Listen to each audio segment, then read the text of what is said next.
hari ni... dah start. Assalamualaikum warahmatullahi wabarakatuh. Waalaikumsalam. Kita jangan lupa bagi salam kat penonton-penonton kita. Ya, selamat pagi semua. Ya, Assalamualaikum. Dan kita harapkan yang terbaik pastinya. Hari ini berapa hari bulan? Hari ini dah berapa bulan? 16? 16 Ogos 17 dah lah weh. Ya Allah. Sebab apa? Sebab kita masih lagi tersekat dekat 16. Sebab apa? Pagi tadi jam. Pagi tadi jam. Dia tak boleh move on lagi. Rasa macam lama dekat atas jalan raya kan? Ya, betul, kita masih kan? di 16 hari bulan. Rupanya dah 17 Ogos 2022, hari Rabu. Ada pelbagai topik menarik bersama dengan kami di Malaysia hari ini. Betul. Dan antara yang kita nak share kepada anda adalah satu seni bela diri. Ya, yang dinamakan sebagai Yip Kin Wing Chun. Kalau anda dengar Wing Chun ni pasti ada orang kata terbayang-bayang lah kan cerita-cerita yang mempersembahkan seni bela diri ini. Tapi kali ini sebenarnya kita akan bawakan ini dia. Seorang anak Melayu yang meminati seni bela diri Wing Chun ini. Katanya dah hampir tahun ke-30. Betul. Hampir tahun ke-30 beliau melibatkan diri dalam seni bela diri ini. Seni bela diri Wing Chun sekarang sebagai master ataupun Sifu. Ya, betul. Kita akan bersama dengan Sifu kejap saja lagi. Dan kita ada satu lagi topik ini yang memang hangat diperkatakan daripada minggu lepas lagi. Ya, cerita betul. mengenai pengurangan tempoh masa bekerja. Yep. Daripada 48 jam dah jadi 45 jam. Apa impak dia terhadap majikan dan juga pekerja itu sendiri? Betul. Kan dalam usaha untuk kita membangunkan institusi kekeluargaan, untuk kita membela kebajikan pekerja. Tapi bagaimana pula dari sudut majikan? Adakah majikan mampu meletakkan garis panduan yang baik untuk tidak melibatkan produktiviti terjatuh ataupun berkurangannya produktiviti dalam kalangan pekerja-pekerja mereka? Jadi kita nak dalami pelaksanaan 45 jam seminggu ini dengan waktu yang fleksibel. Katanya sekarang ni pekerja dah boleh mohon dah waktu-waktu fleksibel kepada majikan. Betul. Jadi kita akan perhalusi, kita akan bersama dengan seorang yang lebih arif cerita tentang hal ini. Tempoh masa bekerja tu tak termasuk MSI lah. MSI tak berkurang. Sejam tetap sejam. Kita tak ada potong setengah jam. Tak ada. Okey, tapi macam mana pula dengan cuaca hari ni? Tada! Kita tengok ini dia, Semenanjung antara Malaysia. Ramalan kaji cuaca pada hari ini, kalau kita tengok kebanyakan tempat hujan. Dijangka hujan pada hari ini. Cuma yang tak hujan adalah di Kuala Lumpur saja. Betul. Nampaknya baik pagi, petang dan juga malam tiada hujan. Tapi apa-apa pun ini merupakan jangkaan. Kita harapkan yang terbaik. Rancang perjalanan anda untuk ke mana-mana. Kerana sekarang musim hujan seperti mana yang kita tahu. Tapi keadaan cuaca ini melibatkan faktor kesihatan juga. Betul. Dia hujan panas kan kadang-kadang dia akan memberi efek ataupun kesan kepada kesihatan kita. Jadi jaga diri baik-baik, okey? Alright, jom kita baca antara apa yang menarik dalam surat khabar pada hari ini. Muka depan Kosmo. Kita tengok muka depan Kosmo, ada pelbagai tajuk, tapi ini ada satu cerita yang menyanyak hati di mana ada seorang pelajar maut kerana kena renjatan telefon semasa di-charge. So kalau tengok dekat sini, bapanya ada bagi tahu semoga tragedi ini dijadikan iktibar kepada semua orang apabila situasi kemarin berlaku di Kampung Baru Sungai Raya Luar di Gua Musang, supaya tidak berulang lagi lah perkara sebegini. Sebab kebanyakan orang memang ramai yang gunakan telefon sewaktu di-charge. Dan apabila ada berlakunya perkara sebegini, semoga dijadikan pengajaran untuk kita. Bila charge tu biarkan charge dulu sampai penuh baru ambil telefon. Itulah. Ya, dan juga sekarang ni kita tadi dah kongsikan ribut petir kan. Memang itu juga akan beri kesan. Okey, yang ni pun antara perkara yang perlu diambil serius. Halaman hadapan sekali ada kongsikan di kotak kecil ni. Perlu pemantauan ibu bapa elemen songsang dalam kartun. Sekarang ni macam-macam kan, sebab rata-rata membuat kajian 76% daripada kanak-kanak yang melihat ataupun menonton kartun itu mereka akan mengikuti jejak langkah apa benda sahaja yang dipertontonkan oleh kartun tersebut. Jadi kalau elemen-elemen songsang seperti pergaulan sejenis dan sebagainya ini ditampilkan dalam kartun, itu yang merisaukan kita. Anak-anak akan ikut. Anak-anak ikut percakapan, anak-anak ikut perbuatan kartun tersebut. Tak mustahil sosialnya juga akan diikuti oleh anak-anak. Mungkin anak-anak akan nampak tu macam normal. Betul. Kan? Dia dah normalisasikan keadaan itu kan. Jadi pemantauan ibu bapa, kita rasa perlu juga kita tampilkan topik ini juga kan untuk diperhalusi bersama ibu bapa di luar sana. Satu hari nanti kita akan bawa dia. Okey, itu dia yang menarik di akhbar. Anda boleh dapatkan Harian Metro, Kosmo, berita harian untuk anda dapatkan maklumat terkini apa yang terjadi di Malaysia pada hari ini. Okey, dan seperti kita katakan tadi, kita akan bersama dengan Sifu untuk seni bela diri Yip Kin. Jadi apa kata sebelum kita bersama dengan Sifu Kaha Saidun, apa kata kita saksikan dulu VT ini.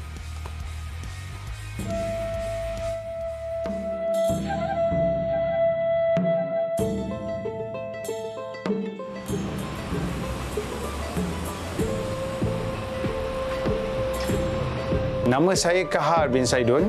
Saya berumur 48 tahun. Juga mengajar seni mempertahankan diri yang dipanggil Yip Kin Wing Chun dan saya dah aktif sejak tahun 1991.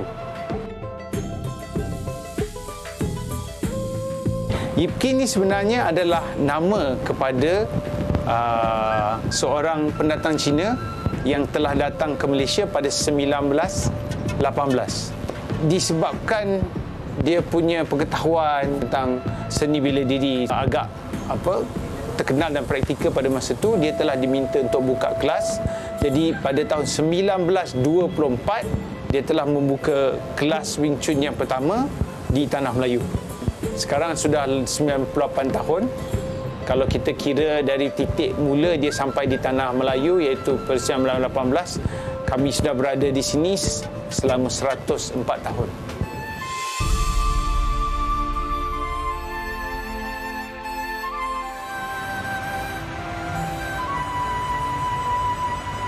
Jadi saya belajar Yip Kin Wing Chun ni semasa saya berumur 17 tahun di Pudu. Pada masa itu pelatihan dijalankan di sebuah sekolah jenis kebangsaan Cina Kongming 1991.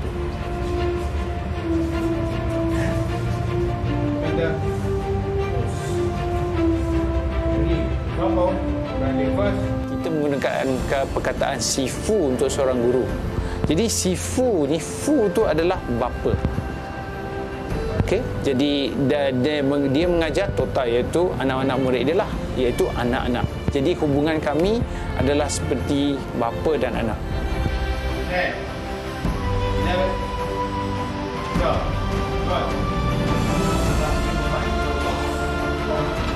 Sifu seorang yang praktikal. Jadi bila dia menerangkan teknik-teknik tu dengan cara yang logikal, kita boleh relate dan kita boleh faham. Saya belajar Wing Chun memang untuk pertahanan diri sebenarnya.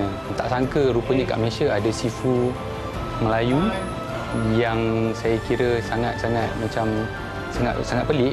So saya lagi mula tertarik untuk belajar dengan sifu.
Jauh sikit yang tu.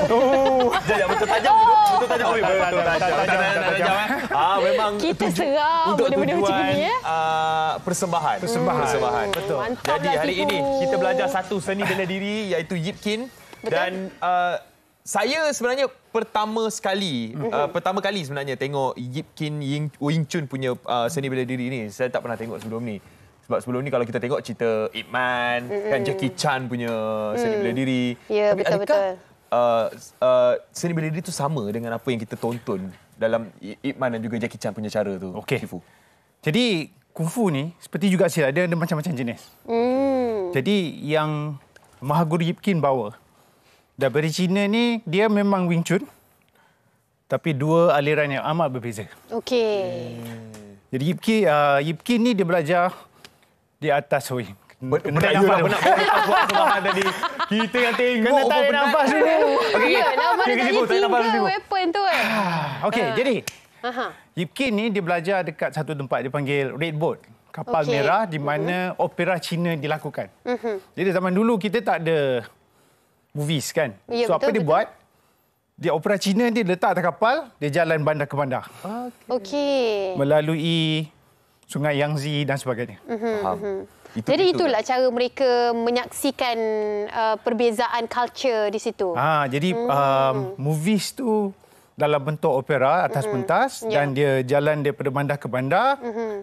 Dan dipertontonkan daripada bandar ke bandar lah. Daripada utara sampai selatan. Okey, kita nak mengenali juga Sifu Kaha ni. Sebab seperti mana yang kita dapat saksikan video-video. Saya rasa kalian pun yang meminati martial art ni dah saksikan kan video Sifu Kaha. Sebelum ni katanya ayah dalam seni silat. Betul.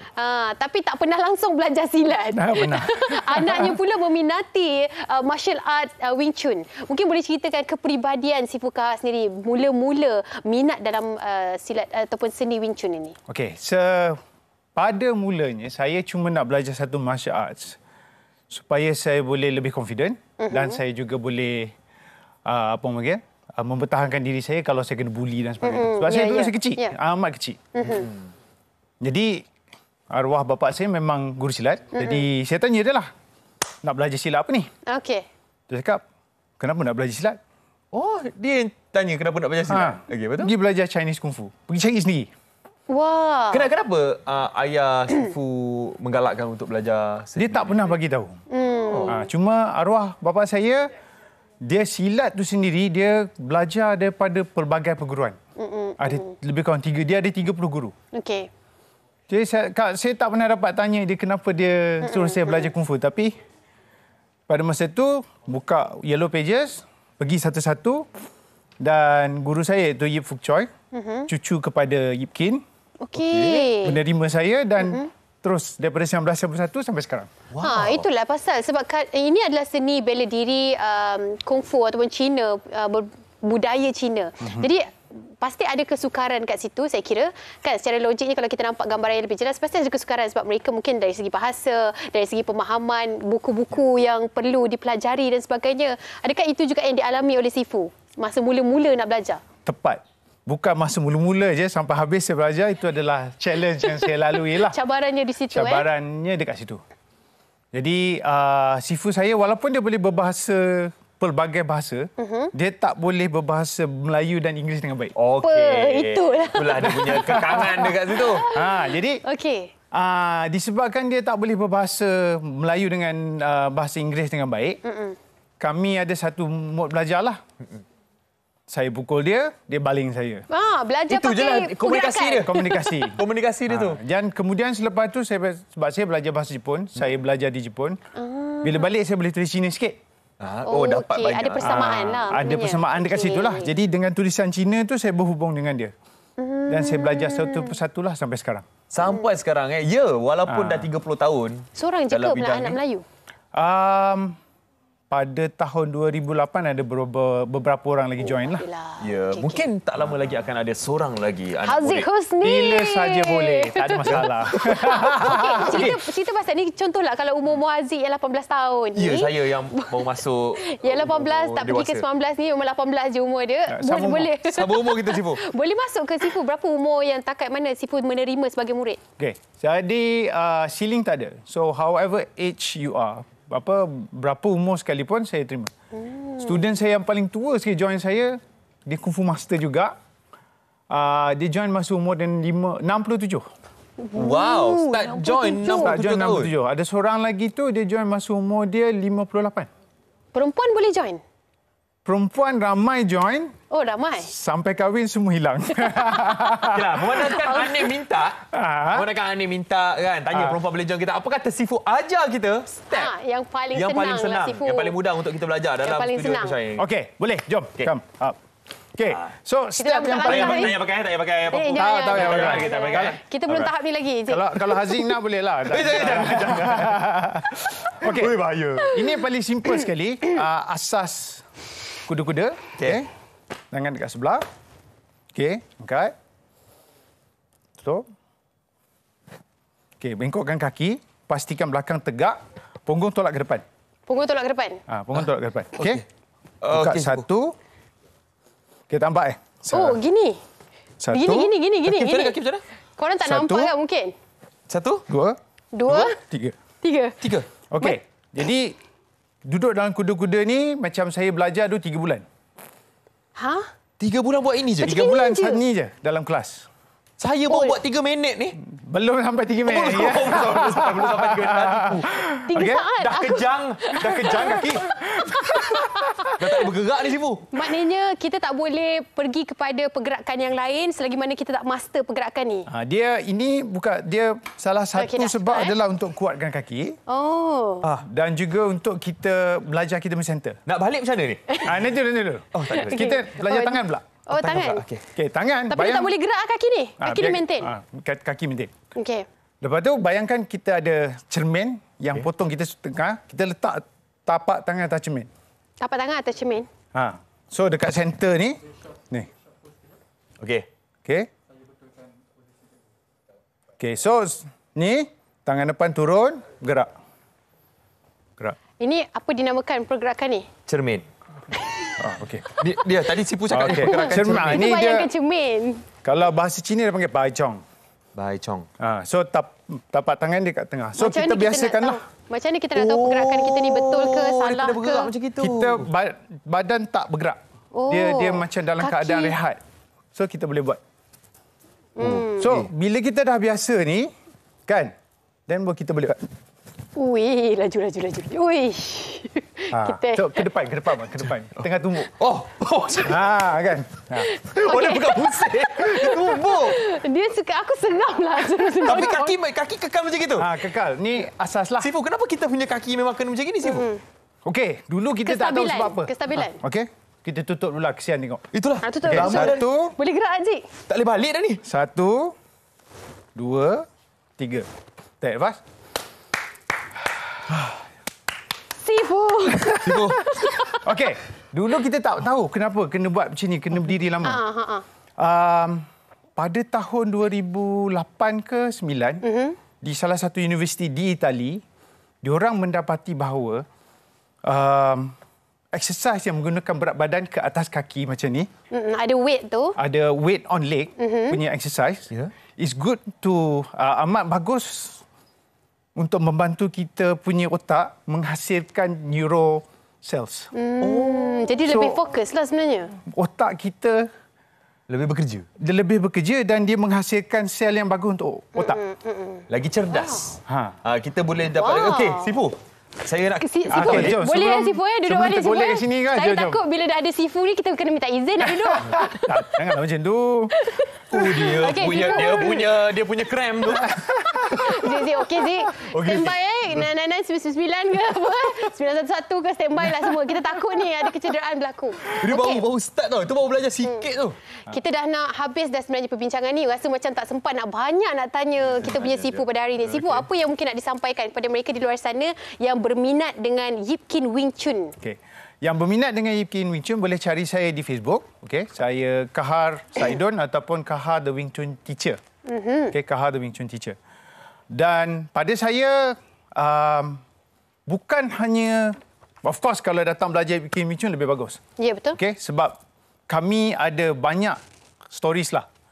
Di mana macam yang tadi saya terangkan yang pak cik tua umur 67 tu, dia datang dengan darah tinggi. Dengan penyakit. Penyakit. Sekarang dah tak ada. Tak ada darah tinggi punya penyakit. So ramai yang kes-kes macam ni. Yang tulang belakang lebih selesa dan sebagainya. Jadi ada banyak benefit pada saya kalau kita dapat belajar bukan saja martial art, bukan saja sports. Bukan saja Yip Kim Wing Chun, tapi apa saja martial art. Betul. Jadi ada banyak perkara yang kita masih belum fahami tentang martial art, tentang budaya yang kita ada. Jadi kalau kita dapat fahami itu, kita dapat master tu, saya rasa banyak benefit yang kita boleh dapat untuk diri kita sendiri, keluarga kita dan of course satu Malaysia. Ya, dan itu dia. Secara tak langsung kita dapat bela diri kita kalau ada perkara Kalau yang diperlukan kan. Seperti tadi Sifu kata kalau dibuli ke, kalau apa ke, kita ada benda yang boleh bela diri kita. Terus sebenarnya bagi keyakinan pada diri sendiri kan, bila kita ada seni yang kita boleh pertahankan diri kita, kita berkeyakinan. Terima kasih kita ucapkan kepada Sifu Kahar Saidun. Boleh search lah namanya di Facebook dan juga Instagram kalau anda berminat nak mengikuti perkembangan Yip Kim Wing Chun. Ya, saya akan search kejap lagi. Kita nak sambung belajar. Kaki okey? Kaki okey. Apa pun kita ucapkan terima kasih kepada Sifu. Terima kasih. Sekali lagi Sifu. Okey, kita nak berehat seketika. Kembali selepas ini kita akan bercerita mengenai pengurangan tempoh masa bekerja. Kembali selepas ini dalam MSI. Jangan MC esok. Tak. Okey.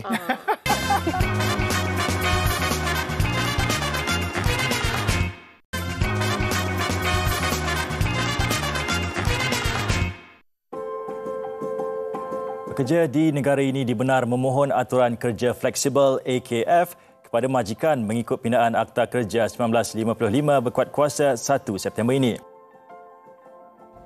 Objektif kesinambungan dalam pindaan Akta Kerja 1955 ini adalah bagi mengimbangkan antara bebanan kerja dan waktu rehat yang mencukupi.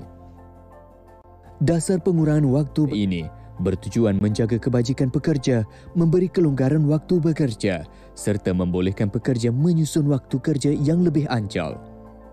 Peraturan ini juga membolehkan pekerja bekerja mengikut kesesuaian tempat, waktu dan hari atau bekerja dari rumah. Semestinya perkara ini memberi kualiti kehidupan yang lebih berbeza namun positif.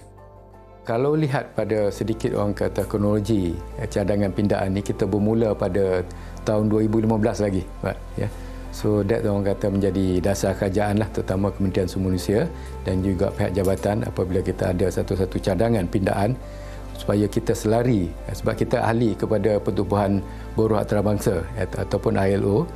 So antara rekomendasi yang dibuat supaya pihak kerajaan mempertimbangkan untuk mengurangkan waktu bekerja biasa tanpa mengurangkan gaji. So rekomendasi nombor 116 iaitu pada tahun 1962 lagi yang dibuat oleh pihak ILO. Terdapat 3 kaedah bagi pengurangan waktu kerja yang dicadangkan.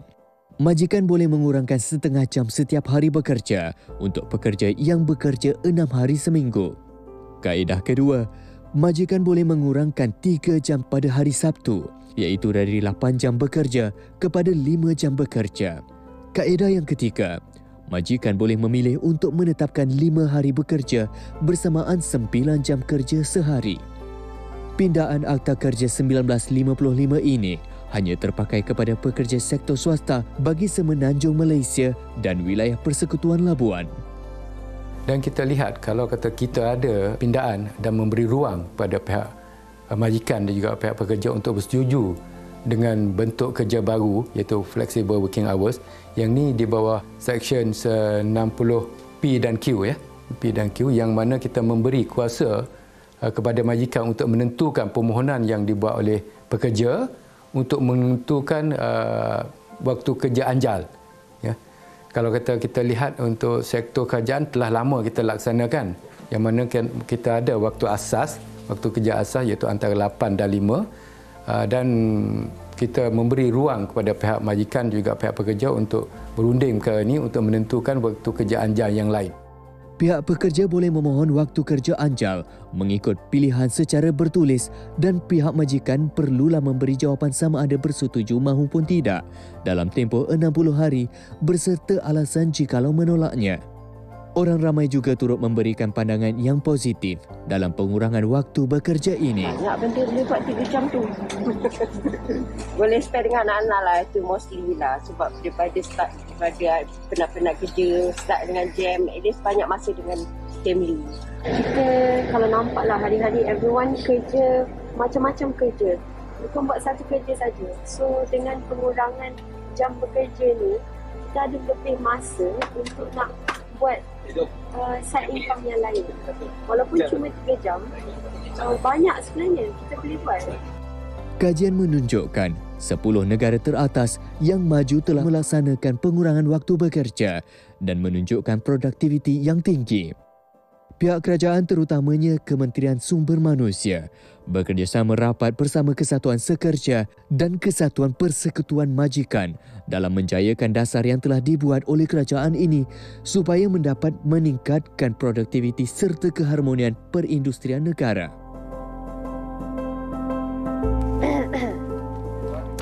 Baik, itu dia Akta Kerja 1955 yang mana kita tahu pindaan berlaku daripada 48 jam bekerja untuk seminggu berpindah kepada 45 jam bekerja dalam masa seminggu. Jadi pastinya mengundang pelbagai reaksi, bukan sahaja kita berbual di tempat kerja dan sebagainya, tapi di media sosial juga rancak hangat memperkatakan tentang hal ini, masing-masing mempertahankan hak mereka. Ya, betul. Majikan, ada juga pekerja, masing-masing menyuarakan pendapat. Jadi hari ini Haziq, kita nak berbincang pula di MSI. Kita nak tahu impak dia terhadap company, syarikat, majikan dan juga impak dia terhadap pekerja itu sendiri. Yang kita tahu untuk pekerja impak dia sangat positif bila kita kurangkan masa bekerja. Jadi kita bersama dengan pemangku pengarah Pusat Kaunseling dan Kerjaya UIAM iaitu Encik Saiful Reza Muhammad untuk kita borak lebih panjang pasal topik ni pada hari ini. Selamat pagi. Waalaikumsalam Encik Saiful. Hari ni kita kena sebut betul-betul nama dia, Saiful Reza di sebelah saya. Sebab apa kita nanti akan bawakan juga secara maya Encik Saiful juga ni. Saiful Azlan Ramli, wakil usahawan daripada salah satu syarikat untuk menyuarakan juga pendapat sebagai majikan kan. Dah tanyalah tadi tak ada kena-mengena. Tak ada kena-mengena, tak ada bukan adik. Tapi hari ni dua-dua Saiful. Okey, Encik Saiful Reza. Ya, saya. Kita nak tanya dulu mengenai impak apabila kita saksikan pengurangan masa bekerja ni daripada 48 jam ke 45 jam yang akan bermula dikuatkuasakan pada 1 September ini. Jadi untuk pekerja kita letak tepi sekejap, tapi untuk majikan, untuk syarikat sendiri apabila dikurangkan masa bekerja tu. Okey, terima kasih Haziq. Ini satu soalan yang begitu baik dan kita lihat sebenarnya macam mana cakap benda ni rancak dibualkan. Betul. Dan sosial media pun tak kecuali ada wakil-wakil daripada majikan menyuarakan dia punya concern. Of course, definitely kalau kita tengok peringkat awalan pun mereka lebih bimbang tentang kos.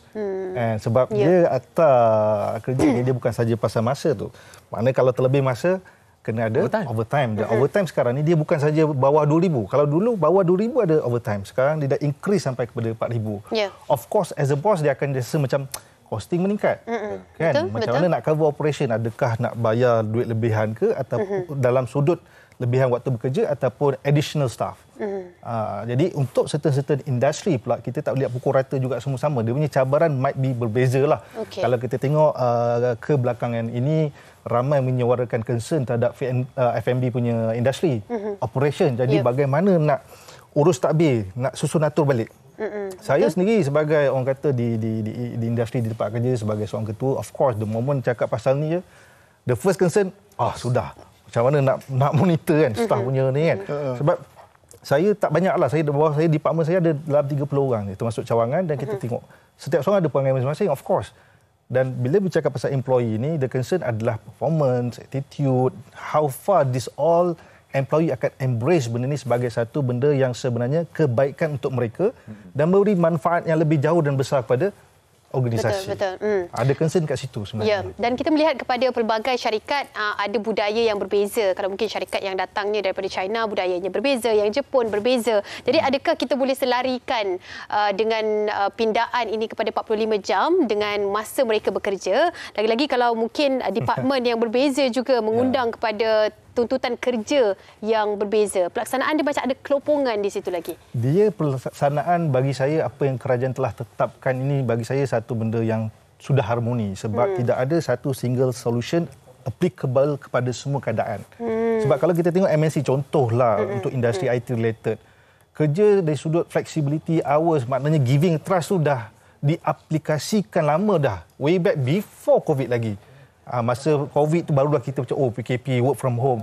Sedangkan sebahagian daripada industri dah macam tu. That's why kita tengok orang kadang duduk kat Starbucks lama, buka komputer on. Kadang dia fleksibel sebenarnya. So untuk company-company macam ni dia tak ada masalah dah. Dan yang jadi pening juga apabila benda ini disuarakan, of course, ialah kita sebagai pekerja pun macam-macam kehendak dan pendapat. Contoh ada yang sampai minta 4 hari bekerja seminggu. Keluar itu. Keluar tu. Ada yang minta susah tu nak buat macam gitu kan. So lebih pada setiap hours untuk setiap hari tu ada kelompongan sikit, ada dikurangkan sikit, ada yang minta makna weekend. Jadi sebenarnya kerajaan telah memberi satu kata yang sebenarnya subjek kepada kebijaksanaan organisasi masing-masing nak susun atur. Maknanya dia tak mengikat majikan sebenarnya. Ya, tidak mengikat. Dan of course lah nak standard tu memang susah. Hal itu yang didebatkan di dalam sosial media tu. Itu untuk majikan. Tapi untuk pekerja, sudah pastinya adalah satu berita baik. Bila masa 3 jam tu banyak benda dalam tau. seminggu Kualiti tu. dengan family kan. Susun atur dia dalam seminggu tu pula. Masa kita setiap hari akan dikurangkan bekerja tu. Jadi untuk pekerja meningkatkan kualiti kehidupan tu memang sangat-sangat tinggilah chance dia, betul tak? Definitely. Kajian telah dilakukan pelbagai long work hours sebenarnya. At the end of the day, dia bukan satu penyamin merely kepada productivity, quality of works. So, kita tengok tu ni, hidupkan pagi. Mungkin 3 jam tu hidupkan petang. Sebab petang kita sangat stressful. Especially kawasan bandar. Jadi, 3 jam tu, for some people tadi yang kata, panjang tu. For some people, 3 jam tak ada apa-apa. But we know, especially yang hidup di kawasan bandar ni, 3 jam, beza kadang 15 minit pun boleh save masa you atas jalan. Setuju. Mana terlambat 5 minit, keluar je 15 minit, habis terus. Saya baru kena. Setuju. Jadi quality of life kita akan ada masa lebih pada personal grow. Tadi sebelum kita mula sesi kita pun kita buat apa? Wing Chun. Wing Chun. Nak try ke? Jangan, saya tengok tadi pun keras. Sampai sekarang keras ni. Jadi kita ada lebihan masa untuk personal grow. Something yang sometimes kita terlepas pandang. Kita punya aspek untuk me time. Betul. Kita punya personal grow. And then kadang-kadang nampak benda itu simple, tapi disebabkan pengurangan 3 jam seminggu, mungkin kita ada lebih masa untuk social grow juga. Kita ada masa untuk bersembang, kenal jiran dan sebagainya. Dan disebabkan kita boleh save 3 jam, mungkin kita save banyak atas jalan, ada kesempatan untuk kita bersosial juga di masjid, surau. Betul. Kita nampak perubahan itu kan. Itu dia antara yang sekarang ni terletak pada tangan kita pula sebagai pekerja untuk bagaimana manage masa yang ada pula. 3 jam ekstra selepas ini jika pelaksanaan pindaan ini dilakukan. Okey, kita bersama dengan Encik Saiful Reza tadi. Sekarang ni kita ada Encik Saiful Azlan pula di talian. Assalamualaikum. Encik Saiful. Okey, ini dia Encik Saiful Azlan Ramli, seorang usahawan mewakili pihak syarikat ataupun majikan. Mungkin Encik Saiful Azlan nak kongsikan dengan kami bagaimana respon company ataupun sebagai usahawan melihat kepada pindaan 48 jam kepada 45 jam seminggu ini, pelaksanaannya yang bermula 1 September. Silakan. Okey, bismillahirrahmanirrahim. Okey. First kali memang kita dah start buat 45 jam ni bekerja sebenarnya. Kita bekerja Isnin sampai Jumaat. So 9 jam. Terus kalau sebelum ni kita pernah buat hari Sabtu. Bila kita buat hari Sabtu ni, dia menjadi isu kepada, kalau kita orang Melayu kan, ada kenduri, ada family tree, ada segala cuti sekolah. So efisien kerja tu tak ada. So bila kita gantikan waktu bekerja hari Sabtu tu kepada hari Isnin sampai Jumaat, so alhamdulillah dia nampak getting better dan tak ada orang ambil contoh on weekend cuti ke atau on leave tu mana tak ada dah. So efisien tu lebih better lah kalau kita kerja 45 jam tu. Sebenarnya saya sebab kami ada tiga office. So satu di Shah Alam, Taiping, and then di Kelantan dan di Jakarta. So 3 office berbeza punya karakter bekerja. Contoh dekat Kelantan sendiri. So dia cuti Jumaat Sabtu. So kalau kata cuti bekerja hari Jumaat, hari Ahad dia kerja balik, sebab satu kerja tu tak efisien bagi dia. Setuju? Kalau kita ikut waktu yang sesuaian, contoh 45 jam atau 5 hari bekerja itu sangat-sangat efisien. Contoh di Jakarta pun sama. Jakarta pun dia dah amalkan dasar untuk menjaga waktu bekerja tu 45 jam. Ada yang income extra lah. Ya. Faham? Okey, kita dah dengarkan sedikit cadangan daripada majikan. Apa yang dia buat adalah respon lah. Menjadikan 45 jam tu seminggu, 5 hari seminggu. Jadi untuk kerajaan pula sendiri, 45 jam tu dibahagikan macam mana perhitungan dia untuk pekerja bekerja dalam seminggu? Baik, benda ni sebenarnya Zian yang dia jelas bahawa kerajaan dia bagi satu what we call dasar baru, tapi sebenarnya flexibility kepada majikan. Dia bagi 3 option. Okey. Tapi of course yang menjadi permintaan ramai juga adalah ada what we call kepada 4 hari tu memang dah ada kajian juga. Dan pakar ekonomi pun kata Malaysia tak ready ke arah itu. Jadi terpulang kepada macam nak kurangkan salah satu hari ataupun kurangkan kepada 5 hari itu ataupun kurangkan yang weekend tu. Jadi subjek kepada organisasi masing-masing, operation masing-masing, dan sekiranya kalau tidak mampu mengikut pada hours tu, maka that's why datang juga orang kata implikasi kewangan yang lain. Maknanya bayarlah dia punya overtime tu. Overtime lah. So dia datang tu package. Sebab kerajaan aware bahawa benda ni memang susah nak distandardkan across semua jenis company, semua industri. Jadi flexibility di situ ada. Bergantung pada pengurusan organisasi masing-masing dan saya rasa kebanyakan HR sekarang tengah susun. Tak ada lagi yang mana-mana share lagi dia punya keliling ke, polisi baru ke. Even di organisasi saya sendiri pun kita masih lagi menunggu. Jadi benda ni kena betul-betul tengok study dan sebagainya. Tapi kajian dah dilakukan daripada 2015. Okey, manakala Encik Saiful sedang menunggu, bagi Encik Saiful sendiri, yang mana lebih efektif untuk majikan dan untuk pekerja tu sendiri? Saya secara dasarnya saya nampak untuk diri saya, of course lah, kalau saya 5 hari seminggu, tak ada Sabtu Ahad, tapi saya pernah bekerja dalam industri yang Sabtu. If I were to give a choice, saya pilih yang Sabtu tu kalau boleh kita tak kerja. So kita ada ample time untuk masa dengan keluarga, sosial kita, and benda-benda lain yang kita perlukan lebih masa. Jadi itu yang pertama lah. Dan kemudian kalau kita tengok dalam sudut 5 hari tu, kalau kita boleh cut Jumaat lagi pendek. Jumaat half day jadi, macam tu kan?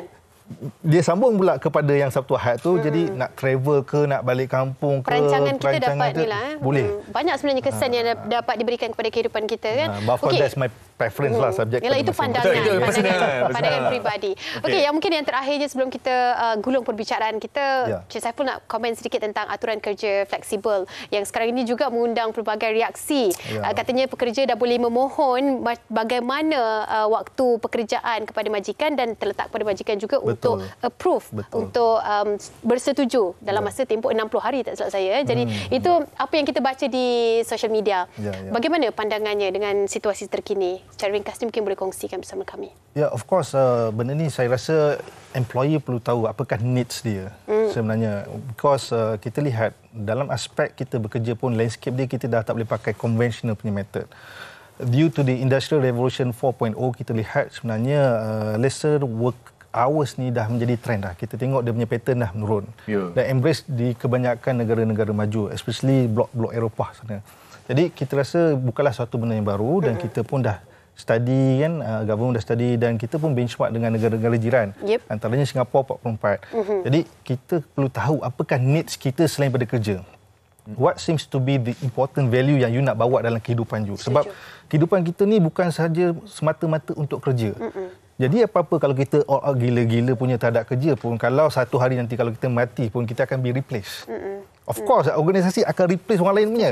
Tapi kalau keluarga kita, something yang signifikan dalam kehidupan kita hilang, bagaimana kita nak replace benda tersebut? Masa pun kita dah habiskan macam tu saja. Kadang-kadang benda tu nampak biasa, tapi masa. Satu kesimpulan yang sangat-sangat menyentuh hati sebenarnya. Sebab kesihatan mental dan fizikal kita juga. Sebab kita banyak lihat kes-kes yang tidak diingini berlaku sekarang disebabkan stres. Jadi kita harapkan agar dengan pengurangan masa bekerja ni yang akan berkuasa pada 1 September ni akan memberikan satu impak yang bagus, bukan setakat untuk majikan tapi untuk pekerja dan untuk semua orang, insya-Allah. Terima kasih kita ucapkan Encik Saiful Reza Muhammad, Pemangku Pengarah Pusat Kaunseling dan Kerja UIAM. Encik Saiful Azlan Ramli yang berada secara maya dengan kita. Terima kasih banyak-banyak luangkan masa. Saya tahu usahawan memang sangat-sangat sibuk. Lepas ni ada tim nak kena jaga. Di Jakarta nanti dah telefon dah mana bos ni kan. Terima kasih bersama dengan kami beri sedikit pandangan. Baik, itu dia. Kita harapkan perkongsian kali ini dapat memberi impak yang baik juga bagi anda semua pekerja maupun majikan di luar sana untuk memahami Akta Kerja 1955 yang telah pun berlaku pindaan ini. Okey, kita nak berehat seketika. Kembali selepas ini kita ada bercerita mengenai jelajah aspirasi keluarga Malaysia Selangor. Malaysia hari ini kembali seketika nanti.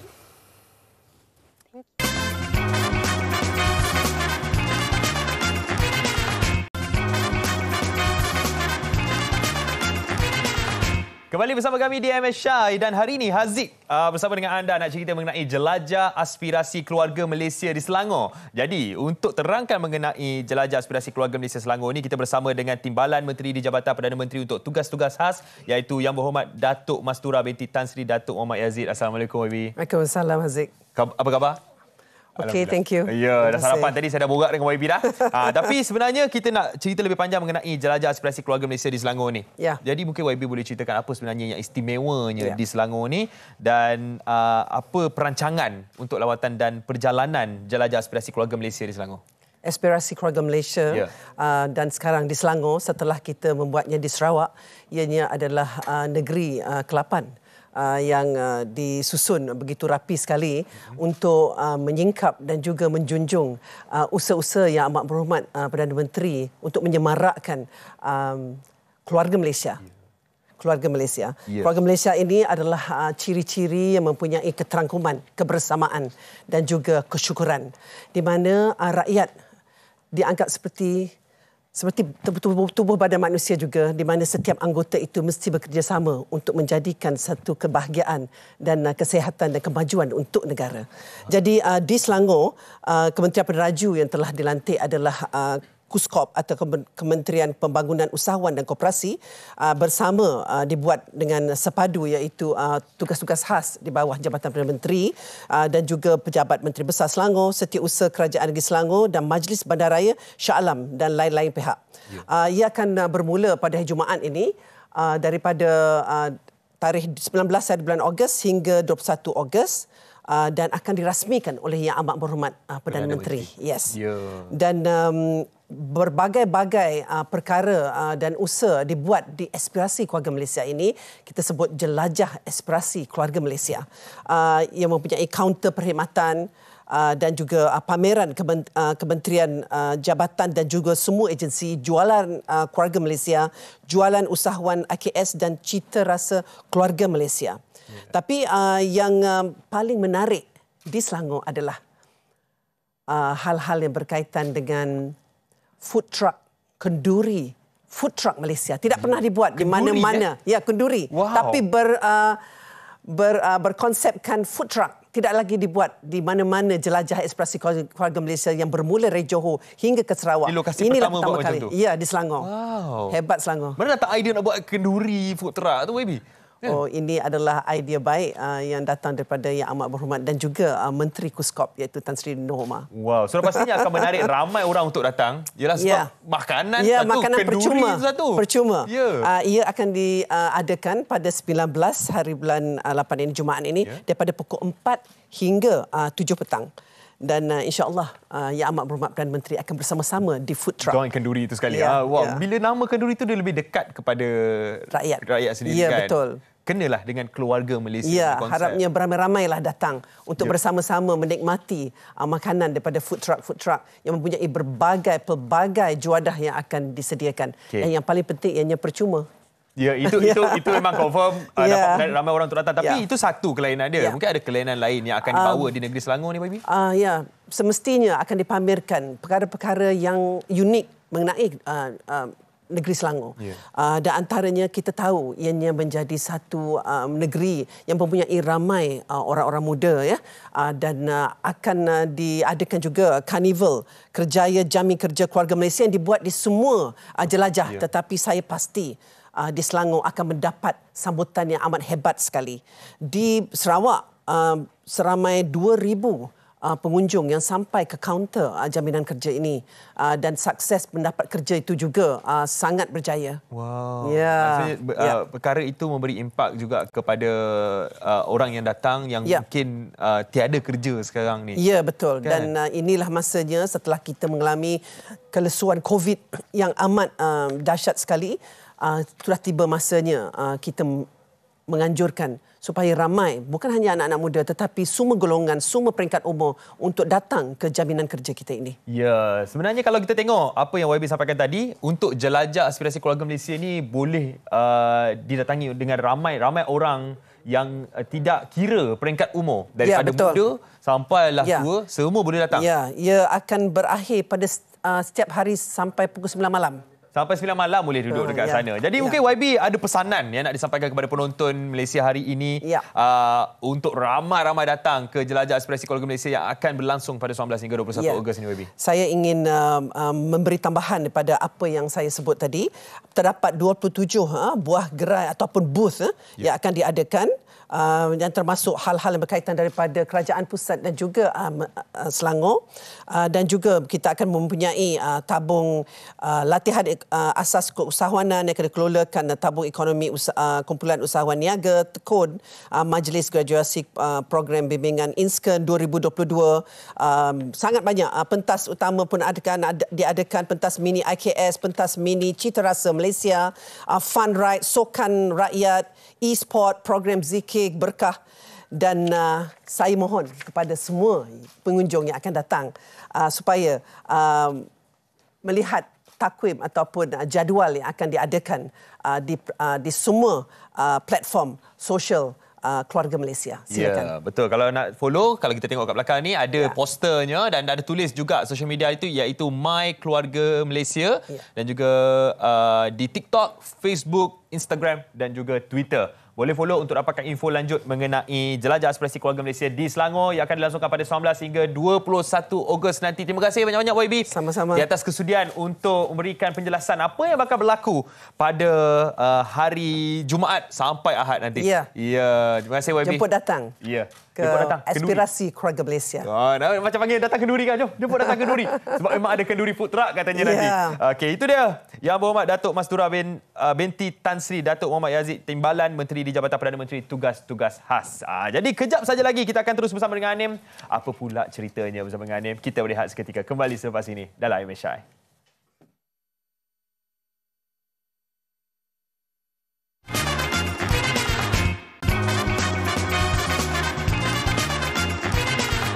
Masih lagi bersama dengan kami di Malaysia hari ini. Kita nak kongsikan tentang biostraws dan bioproducts. Apakah usaha yang dilakukan untuk projek ini? Kita terus saja bersama dengan Profesor Teknologis Dr. Rahman Mohamed, CEO of RM Polypack Sdn Bhd. Assalamualaikum, Prof. Waalaikumsalam. Prof, terima kasih bersama dengan kami. Jadi kita nak tahu juga penglibatan Prof dalam penyelidikan dan juga industri teknologi hijau yang nak dikongsikan bersama dengan kami hari ini. Silakan. Okay, saya merupakan seorang pengajar di teknologi polimer selama 30 tahun dan telah menyelidik, dan permulaan penyelidikan saya ni bermula daripada Geran IRPA, KPT dan juga MOSTI. Okay. So pelbagai produk telah dapat dihasilkan. In fact, terdapat 2 company yang menjadi partner sebelum ni, iaitu Green Eco Polymer dan juga Grochem pada tahun 2010 dan 2015. So pada bulan November 2019 saya telah mendaftarkan dirilah di dalam Bitkom untuk projek penyelidikan yang terkini. So untuk teknologi hijau ni permulaannya pada tahun 2007 tu. Saya mendapati ada ozo-degradable plastik yang memang dia lupus, in fact sebelum sempat digunakan. Jadi bahan plastik seperti yang kita tahu ni memang perlu sangat dalam industri pembungkusan. So sebelum dia lupus, kita perlu ada ejen yang boleh menahan dia sebelum kita dia terhurai. Terdapat 4 jenis ejen, iaitu udara, oksigen, air, bioenzim dan juga foto, cahaya. Jadi terjadilah produk yang foto degradable ni. Jadi bahan yang tersebut tu kan actually daripada bahan tambahan yang murah dan easy available serta non-toksik. Bagaimana Prof dan juga pihak UiTM kabarnya dapat manifestasi dalam usaha untuk menjayakan dan juga komersialkan produk ini? Untuk UiTM ni memang amat peka lah kepada produk daripada penyelidik-penyelidik dan mereka telah menyediakan platform iaitu BICOM, Business Commercialization Unit, yang dapat memperkomersialkan produk pensyarah. Dan BICOM actually telah memberi peluang untuk projek terkini iaitu BioStraw saya yang telah dibuat daripada bahan sustainable yang bahan buangan agrofibers daripada bahan kelapa sawit dan juga tanaman-tanaman di Malaysia. Okey, siapa target dia, Prof, untuk melihat kepada packaging dan juga BioStraw ini sendiri? Target marketnya tentulah F&B, customer, pelanggan, juga produk korporat seperti Nestle, so, pengilang minuman dan makanan. Baik, macam kita juga difahamkan ya macam produk-produk ini dapat memberikan ataupun menyumbang dalam industri sendirilah, selain daripada menghasilkan bagi pihak peniaga, ia juga akan dapat membantu dari segi teknologi hijau kita. Bagaimana impak itu dapat disampaikan kepada pengguna di luar sana? Produk-produk ini yang kami hasilkan ni tentunya dapat actually dia berfungsi melestarikan alam. Ini penting di dalam UiTM itu sendiri. In fact, UiTM telah mengadakan UG Center itself untuk mengintegrasikan di antara 3 elemen tenaga, air dan juga bahan buangan ni. So pusat ini dapat dipanjangkan kepada masyarakat yang untuk produk BioStraw misalnya, ia boleh digunakan dan juga produk-produk lain seperti botol-botol yang kami hasilkan melalui in fact ribu sebelum ni iaitu platform UiTM telah meluluskanlah untuk produk fotodegradasi botol serta kita semula. Okey, adakah kos dia akan berbeza untuk packaging-packaging di luar sana nak dibandingkan? Sebab kita tahu bila penghasilan dia lebih agro dan juga mungkinlah kos dia berbeza. Adakah begitu yang perlu kita gambarkan? Memang ada sedikit perbezaan, tetapi apa yang kami hasilkan ni aja perlu mampu milik kan. Produk yang bio ni memang agak mahal sikit daripada yang plastik. As you know, plastik ni misalnya BioStraw lebih kurang 2 hingga 3 sen. Bio plastik self dan juga kertas, BioStraw kertas adalah antara 6 hingga 8 sen. So saya dapat mengurangkan kos itulah dalam 4 sen. Dan pastinya kalau kuantiti lebih banyak, lebih berlaku pengurangan untuk satu unit. Ya, itu maknanya lebih banyak lagi customer market demand naik, ia mungkin boleh dikurangkan lagi harganya. Dia boleh custom mengikut F&B tertentu. Yes. Itu dia satu good news kepada mereka di luar sana dalam kita sama-sama menyelesaikan isu sejagat ni, saya kira kan, isu plastik ni. Jadi mungkin pandangan daripada Prof sendiri, bagaimana kita sebagai masyarakat Malaysia dapat membantu dalam usaha untuk menyelesaikan isu plastik yang kita katakan sebagai isu sejagat ini? Untuk plastik ni, untuk para akademik lah terutamanya. Kalau kita melakukan sesuatu penyelidikan tu, kalau boleh fokus orientated, dan market orientated, serta purchasing power lah, kemampuan milik seseorang. Misalnya kita belum lagi sampai ke tahap tu sebab harganya yang masih mahal. Dan ini perlu dan NGO pun perlu, bukan R&D lagi sebenarnya, boleh dibuat, cuma kemampuan seseorang lah untuk membelinya. Baik, itu dia, kita boleh setiap daripada kita perlu mainkan peranan masing-masing. Terima kasih kita ucapkan Profesor Teknologis Dr. Rahman Mohammed, CEO of RM Polypack Malaysia Sdn Berhad bersama dengan kita hari ini. Dan juga kita dah sampai di penghujung rancangan. Saya akan bersama dengan Haziq. Terima kasih Prof. Dah nak habis dah Haziq kita.